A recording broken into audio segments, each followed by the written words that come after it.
Fala galera, tudo bem com vocês? Aqui é o Joab do canal Vasco Nosso Papo. Vim trocar ideia com vocês, falar um pouco de Vascão, né? Das notícias que saíram aí, comentar em cima dela e também trazer corte para vocês ficarem por dentro o que os repórteres, a mídia está falando do nosso Vascão da Gama. Mas eu quero comentar com vocês sobre esse sorteio da Copa do Brasil, né? Saiu agora, ficou decidido que o segundo jogo vai ser em São Januário, o Vasco vai decidir no Rio de Janeiro e eu, particularmente, se eu fosse a diretoria do Vasco, não teria falado de imediato que seria em São Januário. Por quê? Eu ia esperar o resultado do primeiro jogo. Eu tô confiante que o Vasco vai chegar na final da Copa do Brasil e vai ser campeão. E se a gente fizer uma boa partida, ganhar, por exemplo, de 2-0 do Atlético Mineiro lá em Minas, aí é um jogo que eu colocaria no Maracanã. Tentaria pôr esse jogo no Maracanã, porque é um jogo que estaria relativamente tranquilo, decidido. A gente podia também dar uma festa muito grande no Maracanã, botando 60 mil, 65 mil de torcedores vascaínos no Maracanã. Agora, se o jogo não sair do jeito que a gente espera, por exemplo, a gente traz um empate ou uma vitória magra de 1-0, aí eu colocaria o jogo em São Januário, porque aí ia contar muito o fator casa, aquele ambiente pequeno, de pressão, que é São Januário, né? Então, eu iria esperar o resultado do primeiro jogo antes de divulgar, se é em São Januário ou é no Maracanã. Mas eles já deixaram bem decidido, então que o Vasco ganhe bem, que possamos fazer uma boa vitória, um bom placar, para ter um jogo festivo aqui com tranquilidade, mas com seriedade para os jogadores. Festivo para a gente, para a torcida, já comemorando uma final de campeonato esse ano, que eu tenho fé, eu acredito que o Vasco será campeão da Copa do Brasil esse ano. Nunca vai ser fácil, independente se vir Flamengo ou Corinthians, mas que a gente vai ganhar, a gente vai ganhar. Agora eu quero trazer para vocês também que saiu que o Vasco vai pedir recuperação judicial, né? Ele vai fazer o mesmo movimento que o Botafogo e o mesmo movimento que o Cruzeiro fez. Eu confesso que de início, quando eu li, eu fiquei meio assustado. Falei, caramba, será que a situação tá muito ruim assim? Só que eu fui lendo, vi que o movimento que o Testor fez, o Cruzeiro fez, só que tem uma diferença entre esses dois, né? O Botafogo tem o Testor, que ainda tá lá e tá colocando dinheiro alto, e o Cruzeiro tem esse Pedrinho BH, que também está investindo muito dinheiro. O Vasco hoje não tem esse investidor por trás ainda pedindo essa recuperação judicial. Eu acredito que o Pedrinho não vai passar a SAF do Vasco para outro investidor. Pelo menos não de momento. Eu acho que esse movimento ele está esticando a corda para ver se eles conseguem ir tocando o futebol do Vasco, como Fortaleza faz, por exemplo, né?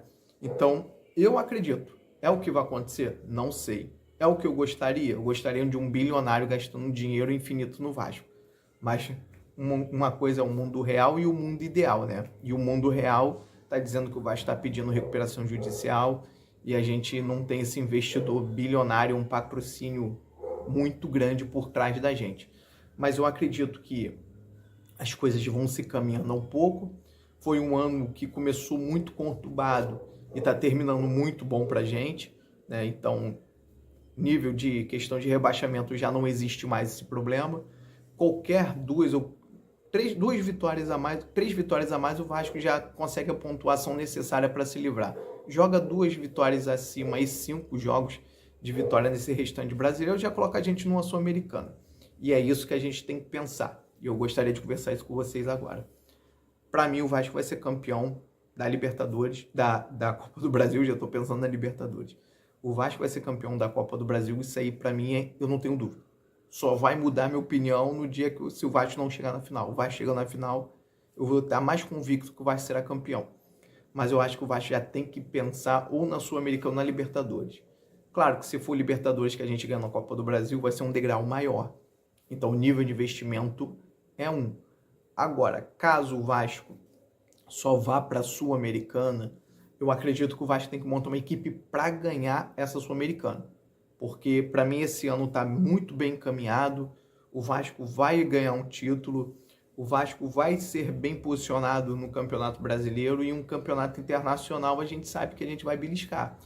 Agora, a Libertadores fica um pouco mais pesada porque tem gente investindo dinheiro demais que está na cara que a gente não vai conseguir investir. Mas é isso, pessoal. Isso aí é papo mais para frente. Vamos ganhar agora esse final de semana do Palmeiras primeiro, dar um passinho a mais, né? Chegar aos 38 pontos e somando o ponto máximo possível, não pensando no rebaixamento, mas na melhor colocação possível no brasileiro, que entra mais grana pro Vasco e se reforça melhor ano que vem. Então vamos ver qual vai ser o movimento desse final de semana agora, de sábado, antes do jogo. Tomara que o Verratti esteja 100% recuperado, porque não temos reserva para ele, eu não vejo. Na minha concepção, no máximo, eu tiraria o David da ponta e botaria como centroavante, até porque o discurso quando contrataram o David, antes de contratar, era esse. Queriam um jogador que fizesse o lado de campo e centroavante. E o David tem força para fazer a parte de centroavante. Mas é isso. Me despeço de vocês. Se inscreva no canal, ative o sininho, dê seu like, é muito importante. Ajuda esse vascaíno a chegar nos 500 inscritos. Contamos com você e muito obrigado àqueles que já se inscreveram, tá? Valeu!